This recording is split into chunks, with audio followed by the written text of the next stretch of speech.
It's here. We are redefining what it means to sit at the girls' table. Hi, everybody. You're listening to The Girls Table, which is focused on highlighting voices in crypto and Web3. My name's Alana, also known as Trading Female, and today I am so excited to have the co-founders of Glow Labs, Renea Russo and Annie Reardon. Guys, thanks so much for joining today. So happy to have you here. Thanks for having us. We're finally recovered from NFT NYC, so happy to be here. Yeah, I feel like, honestly, I'm still recovering, so we'll take another week or two, but at least I didn't end with COVID. Yeah. Yes. Also, well, I'd love to start off if you guys could give a little background about yourselves. Sure, I'll chime in. I'm Renea Russo, co-founder of Glow Labs. I am an engineer at heart. I've been building my whole life since I was a young kid to now in Web3. I started my career at JP Morgan as an engineer working on their big data platform where I was forecasting consumer spending habits on the Chase mobile and web app. And then soon got the Web3 bug and started investing in NFTs, started playing, the first blockchain game called Zedrun, and got really into it back then. So I launched my own NFT collection called Dynamonks, which is mental wellness utility of the metaverse. And we were one of the first NFT collections to provide wellness resources for people in Web3. And if you own a Dynamonk, you get free and unlimited access to wellness resources like yoga, meditation, and group therapy. From there, there was a major gap in this space. We realized that there was no software tools to help reward your community. And now we're working on Glow Labs, which is the first white label loyalty rewards program on the blockchain. Awesome. And Annie, if you want to go ahead as well. Yeah, I'm Annie. I'm the other co-founder of Glow Labs. I grew up outside of Boston, actually playing ice hockey, and that kind of led me into just entering like male-dominated spaces where I felt like totally comfortable and like kind of fearless. And I ended up becoming a software engineer. I met Renea and we coded together. At that time, we really became interested in the blockchain, and we were applying to blockchain jobs, doing like blockchain infrastructure meetups, like all these random meetups in New York City. And then when Web3 came around, we just kind of got creative and were flipping NFTs. And we were still at JP Morgan at that time. And we were like, oh my God, we can make real money here. And I think we just got to the point where, as the engineers that we are, and seeing like this next evolution of the internet, we couldn't like stay in Web 2 and we had to make the leap. And I lead sales and marketing for Glow Labs too. Awesome. I love that you guys kind of made that jump together as well. And Renea, you actually mentioned that you were starting to play Zedrun, but I always love starting off with, did you have any aha moment to really just jump into both crypto and Web3 when it all just really started making sense to you? It was that Zedrun gaming moment where this was back in March of 2021. And I went to one of this meetup events on Upstream, actually, where there were these people talking about NFTs. And I had no idea what NFTs were, but it was contagious. They were talking about it with the potential and the opportunity that was there. So there was a Zedrun drop that night at 3 a.m. Eastern time. So I set my alarm and I woke up, and I never really bought ETH before that. And I had to buy these horses, which were basically, they're NFTs that are on the blockchain that you play a game with. And I think they were going for like 0.2 ETH at the time, and I got one, and it was just so exhilarating. I'm like, I'm addicted. This is insane. And then the next day, I actually sold it for 10x of what I bought it for. So that moment, I was like, okay, what's going on here? I love this. There's something interesting about it. So I sold that horse, and then I played with another one, and then I had Zedrun gaming on my tab all the time while I was working, and I just was addicted to playing this game. I love that. I love that you're so successful in the beginning. I feel like most people either got scammed, they didn't really have this 10x from the start. So that's pretty awesome too. Do you still play Zedrun? I do. I do. And I still breed my horses and I gift them to my friends as their first entry point into Web3. Oh my God, that's amazing. And then Annie, what about you? What was your kind of aha moment in the space? There was a lot like in the beginning. I'm gonna like applaud Renee. She made $1.1 million in 10 minutes. And Oh my God. With her NFT project. And I was like, okay, yep, we're doing this. So, I think being so close to like witnessing that and seeing the real opportunity that really catalyzed things for me. It's so funny because when I first jumped into the space, all I saw was the art. And you mentioned how yours is about mental health. And I was like, okay, I want to start one about mental health. I want it to be this community where people could talk. But so I made all these like words being like, be confident, be happy. I made like 10 of them, nothing like yours. But anyway, it was a complete fail. It was just me trying to understand the space. But that's awesome to hear, Renee, that yours was so successful. I can't say the same about mine. But now before we go kind of down the Web3 rabbit hole, and really what you guys are building today, I want to know, like, what did you guys want to be when you grew up? Mine is so unrelated. I wanted to be a makeup artist. I like loved the feeling of making people feel so good about themselves and like so proud and confident. And I'm actually just putting this together now, but like, I feel like I advocate for women and like make them now want to feel like beautiful on the inside. Whereas like at the beginning, it was like, I want someone to feel beautiful on the outside. So I help a lot with like girls finding careers, helping them get like financial independence. So I guess that's kind of like, it has shaped into that as I'm older, but in a different form. Wow, that's so different than what you're doing today, but I could see how the two relate to each other. So, and what about you, Renee? What was yours? When you're a kid, you want to be everything, right? You want to be an astronaut, you want to be a lawyer. I wanted to be the first woman president. And I think this was because my parents were always like, you can do whatever you want, you can be whatever you want to be. And just like that thought of being like the number one person is what I wanted to be when I was younger. Soon, I went to school and I realized I don't really want to go down that path. But similar to Annie on, women empowerment is something that's very important to us and what we believe in. And even when we build for Glow Labs, having that at the forefront of our mind is super important. Yeah, and I'm with you definitely on the women empowerment, especially on nowadays and everything that's happening in the news. It's obviously so important. And Renee, it's not too late to become the first woman president. So you can still take that spot. I hope not. So you guys obviously worked at JP Morgan together. So what were the steps you took to officially know it was the right time to quit JP Morgan and start betting on yourself? Yeah. We definitely had like a plan, I'd say. Like Renee and I do everything like the same. We're like, all right, we're going to save this much money. So we said, okay, we're going to save X amount of money. And when we hit X amount of money, we leave. And we did. So I think having a financial plan to get there, and just make little small like actions to like get closer to your dream. I think side hustles are like so important. And just like keep building that side hustle until it's like the real deal or until you feel comfortable to take it full time. Yeah. And what were those side hustles that you guys did to be able to have the money? I'm all about the side hustles too. I think I feel like when you could turn your side hustle into a real job, like, that you made it because it's obviously you're doing something that you love.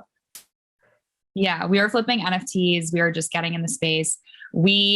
Even with our business, we're like super careful with money. And so we were just like saying, okay, we're going to take this much of our paycheck. We were doing like building webs, like we are front end. I'm a front end engineer. Renee's full stack. We can build websites on the side. Just really anything that we could make some supplemental income. That's amazing. Is there a number that you tell people who want to start a company, like this is how much you should have in your bank? Or what did you guys do to really figure out that number? We did a little working session. So me and Annie are obsessed with whiteboarding. We came up with our business model whiteboarding, our plan, our whole mission whiteboarding, and we whiteboarded what we needed to save to last on our own. And we saved $20,000. So we had $20,000 in our bank account, maybe a little less because we couldn't wait that long. And that's what we had. If that lasted us a year to really build out our dream, that's what it took. And we skipped the fair, to be honest. Like there were some corners cut there, but yeah. Yeah, at least you had a number though, where like every day you were working towards that. So I think that's super important. And that's definitely a good starting point to be able to kind of jump in. And I know we're mentioning this word Glow Labs. Obviously, it's your company. What is Glow Labs? Glow Labs is a white label loyalty rewards program on the blockchain. We sell software to Web3 companies to help them build out their loyalty reward campaigns. Rewarding looks different in Web3 and loyalty looks different in Web3. Our fundamental strategy when it comes to loyalty is around engagement. We truly believe that engage to earn is the newest and best model to have a real amazing customer base. So the way that we do that is we track a bunch of different data, whether that's on-chain data from NFT purchases or claiming tokens to off-chain data from Twitter engagement or Discord messages you put in a channel. And what we do is we give our clients a landscape of who are your highest engaged users, who are your least engaged users, and let's reward them. The ways that we reward them is with tokens, meaning social tokens like ApeCoin, Dogecoin, even your own custom branded token, as well as NFTs. These NFTs can upgrade, can downgrade, all based on your engagement. I love that. And what made you guys decide to pick that problem? Obviously, it's such a new space. It's so early on. There's so many things being built today. So what made you really just realize that there was an issue there? I think this was like the pain point for NFT project owners when they felt it firsthand. And we did, again, a whiteboarding session and for like 2 weeks. And we're really looking at the Web3 landscape and just seeing what was kind of where the pain points were and where the gaps were. I think at that time we saw a lot of Web3 enablement companies coming in, but nothing along the lines of like thinking about customer longevity. This also is like marketing growth in this space. So we arrived to Glow Labs that way. Awesome. And what's been your biggest challenge since first starting out? Hiring. How big is your team right now? 11. But I think talent is just like people are building so fast. So much capital was put into Web3 at the end of December. And so just Solidity engineers, like there's not a lot. And Renee, would you have anything to add to that? Or is that kind of what you've seen as one of the biggest problems as well? I think in the beginning, it definitely was a big problem. We saw, everyone jump into the Web3 space about 6 months ago, which was great. But that means that, these big companies are absorbing good talent. And now I think it's changing a little bit with the market and the way things are, where hiring is a bit easier now than it was. So the challenge isn't there anymore. But I would say in the beginning, hiring was definitely tough. Yeah. And obviously this is kind of your first entrepreneurial, apart from your project, obviously, but have you noticed any differences between being a founder in Web3 to what you expected if you were a founder in Web2 or what you've noticed? The nature of Web3 is that everything is online and a lot of people keep their anonymity, which is great. But with that comes, whether that's lack of resources, lack of documentation, lack of knowledge that is in this space because it is so new. That comes with its challenges that, you can't just Google something about like solving a problem that's been done in Web 2, right? It's Web3, it's totally new. No one's ever done it before. This is new technology. This is new engineers. This is new marketing. So a lot of it is figuring it out on your own. And I think that is the biggest difference between being a Web3 founder and working in Web 2. Yeah, there's definitely no rule book or anything to follow, which is hard, but also exciting. And you can't ignore right now how the market's obviously taken a turn. And how has that affected you guys, if in any way? we've just gotten careful with capital. So we're just hiring. We went fully remote. So that means that we can have flexibility and that, hiring all over the world, in Europe, India, America. We have someone going to Taiwan. So I think that's kind of changed a little bit. We're a little bit more contractor based too. But I think we're excited. Like, I think this is like the people that build really long lasting, great companies. It happens in times of recession. And I think there's a lot of opportunity. I mean, that's definitely why we're excited too. And I think what we're noticing, at least from a venture perspective, is lower valuations on some of these high valuations. And you guys just announced your most recent raise. Congratulations. So what was that like? I mean, for anybody listening to you that wants to start a company, whether in Web3 or Web2, what was it like fundraising for your company? It was a blast. I was just gonna say it's a lot of fun. Really? I've never heard that being used. We had so much fun. I mean, we flew out to Miami for Art Basel, and we met with investors every single day. And, we didn't have a deck. We just got coffee and we were just talking about our mission and our vision and what we see for the blockchain and why we believe in it. And, we left with a term sheet. So it worked out and we just had so much fun doing it. And again, Annie and I were very structured. We had our whiteboarding session before to make sure we weren't wasting our time with people that we didn't want on our cap table. We're very intentional with the people that we brought on. 3 out of the 5 investors on our cap table are females from female partners and female VCs. So it was so, so important to us. And, we were organized and structured in our approach.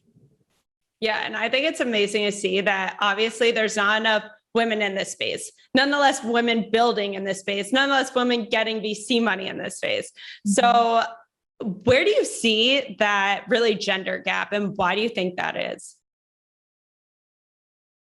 I think it comes with representation. If you can't see, you can't be. Right. So not seeing these women CEOs in Web3 is hard for a little girl to see herself as that 10, 20 years down the line. That's one part. And I think also it comes to the people giving the capital. If everyone giving capital looks the same, they're going to give it to the people that look like them. So again, it's just about diversity and inclusion and making sure you have the right people around you to build the future. Mm-hmm. And what do you think it's going to take to really get, first off, the next generation of women in this space, but then also have the next generation of builders be women? I think just really like, I think Renee kind of hit it like on the head, but I also think Renee and I have like an obligation to bring more women into this space, whether it's, being on this podcast, being seen, speaking. I think we have to be intentional too. We have to put in the effort where we can.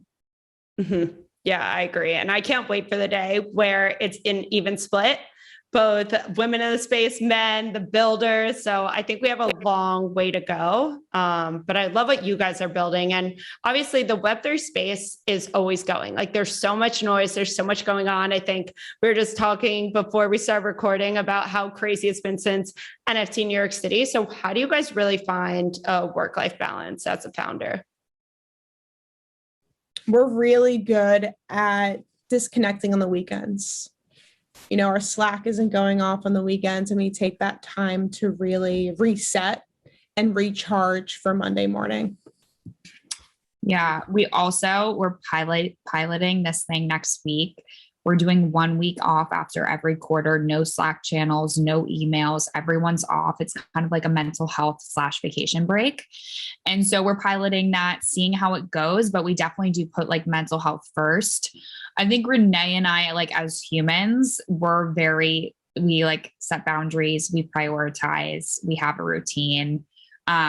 So I think like we take care of things that are in our control. And then we also try to make our environment and our culture have that like mental break wherever they can.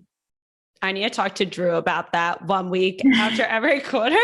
Also, like 1 week after every conference, maybe two. Right? I'm like, I need something. Yeah, grind, put in the work, but like, let's chill and like restore ourselves. What do you guys do for fun when, I guess, Annie, I know you travel a lot, obviously, but what do you guys do when you're not working? I play with my dog. I just got a French bulldog that has changed my life. So in between meetings or on the weekends, spending quality time with my puppy is so amazing and so much fun. And we'll go for walks and hang out by the water. What about you, Annie? I'm like addicted to hot yoga. I went this morning and just had like the best session. And obviously I'm more than like basic and saying hot yoga, but like right now I'm just like, I'm so glad I took that hot yoga class. I enjoy it so much. So yeah, hot yoga, like kind of like I enjoy it so much. I think the best part about that is you really just get to tap out of everything. Like you can't go look at your phone, which is why like sometimes I really leave my phone and go on walks. I'm like, all right, I'm either going to sit on Twitter for 2 hours or I need to get outside and nobody could call me and message me. So, well, I think it's really inspiring how you guys went from JP Morgan to starting a company. And I think a lot of people, especially in college nowadays, they push this corporate lifestyle. Like you need to go work at I was an accountant. So one of the big four accounting firms, or you need to go work in investment banking or sales and trading. So how did you get your mindset, especially working at JP Morgan, to be like, okay, like I'm going to do this and everything's going to be okay. And I don't need this really steady income necessarily because I'm doing what I love. Like, how did you switch that mindset to really be able to bet on yourself? I think we always kind of saw JP or like just corporate as like kind of a means to like get a certain set of skills. So I guess like the three of us here are so organized, we get shit done, like we've worked with you. And so I think we saw the value in like what that career could give us and how it can take us to the next level. And halfway through, we realized the next level is being an entrepreneur, being running a software company. So I think we always saw merit in like the skills, the foundational skills, and then the growth skills that we achieved, and then saw it as like a means to the next step. Have you ever had a moment when you're like, oh my God, like, what am I doing? I should be back like at JP Morgan or somewhere else. I shouldn't be doing a startup. Did either of you ever have that? No. Got a lot of questions. I think we got a lot of questions from like family, like, what are you doing? Extended family. I think we like the more sure in it we were, like the more we flexed it and like stepped into it. And I think the whole process was like an exercise in stepping into our power in some sense. And what's it like working with a co-founder? Obviously, this is going to be a hard question because you're both on the line, but I feel like you can't whiteboard alone. So yeah, you get double the work done. Divide and conquer is the best strategy when you want to start a company. Yeah. And accountability too. Like Renee, like gets it done and you want to be performing like at the same level and you want to get that like you want to, like I'm in London sometimes, like by the time I wake up, I want to get all this stuff done by the time she signs on. So it's kind of like, it's accountability too. And any advice you have for the people who are like, okay, I know I want to be an entrepreneur. I know I want to build, but I have no idea what I want to build. No idea what you want to build. I think start with what you do in your free time. What you're doing in your free time is what you're actually passionate about doing. And then if you see that there's a problem with something that's happening in your free time, try to solve it. And once you find the solution, ask your friends that do the same thing with you in your free time if they would use this.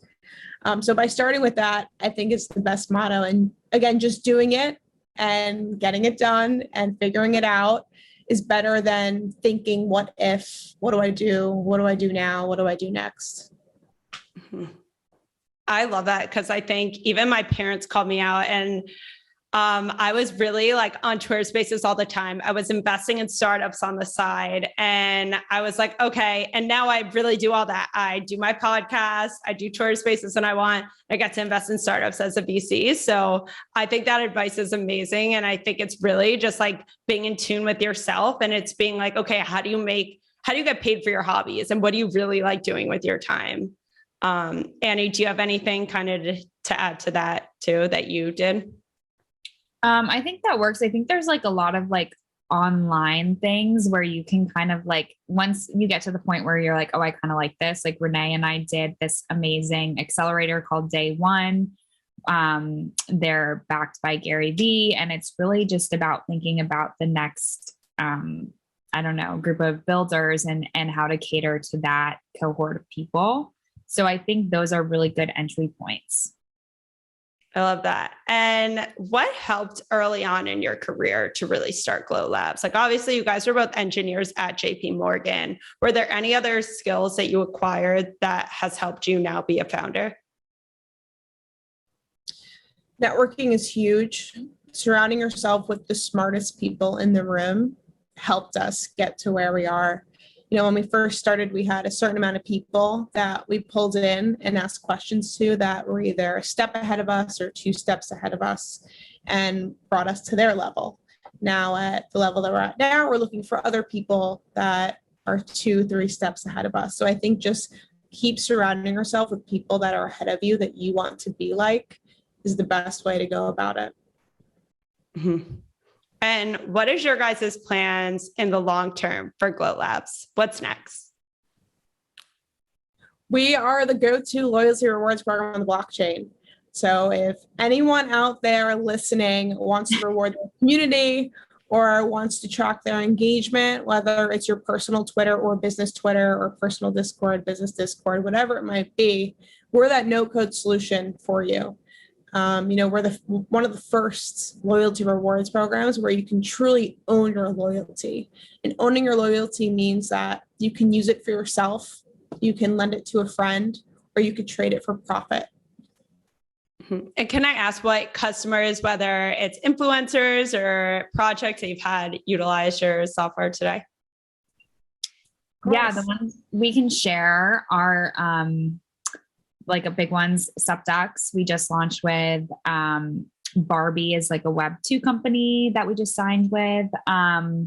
So the kind of like, that's like a Web2 version. Then we have Web3, which is Subducts. Individuals are using our platform. It's really, we have channel partners as well that are integrated with us. That's awesome. I can't wait to see what you guys build. I feel like you guys are just starting out and you're just really helping to move this space forward. So last 2 questions, but I'm wondering if you could sit next to anybody at the girls' table, who would it be? Michelle Obama. Let's go. Oh, this is hard. I like have so many girl crushes. The table could be big. You could name all of you. Yeah. I think that this is like the first name that comes to mind. I think Emily Weiss. I think that was like she was one of the first founders that I really saw at like a pivotal age for me to really see like, okay, she's leading the direct to consumer movement. And now like, I want to be like seen as the ones that are like leading the like Web3 software movement. So I think it was a pivotal time when I was like in school and I could really see it. So I think she's someone that stands out for me. Awesome. And any last minute advice for the listeners today, whether it's individuals who want to start a company in Web3 or people who are investing? And Renea, I know you started your own project. So if they want to start an NFT project, just really anything that you want the listeners to know. Go to that happy hour event that you might not want to go to because you're too tired from working all day, or you have plans with your friends later, whatever it might be. Just go and network and meet new people in this space, because whenever you come out of it, you're either motivated to start something, you're either getting a job somewhere else, or you met someone new that can really be pivotal in your life and your career. I think on that, like we say like play in traffic, like always be in the mix, be around the smartest people, go to the conferences, go to the happy hour. Just play in traffic and opportunity is going to come your way if you do the work. I feel like you guys are pointing that to me because I'm really supposed to go to happy hour tonight. And I'm like, oh, I really don't want to go. I just want to like stay in. I just got back from New York City. I'm like, damn, I guess I got to go now. You never know. So I love that. Well, guys, thank you so much for joining the Girls Table. I can't wait to see everything that you guys do now and in the future. And I just can't wait to watch. So thanks so much for joining me today. I appreciate it. Thank you. Bye. Bye.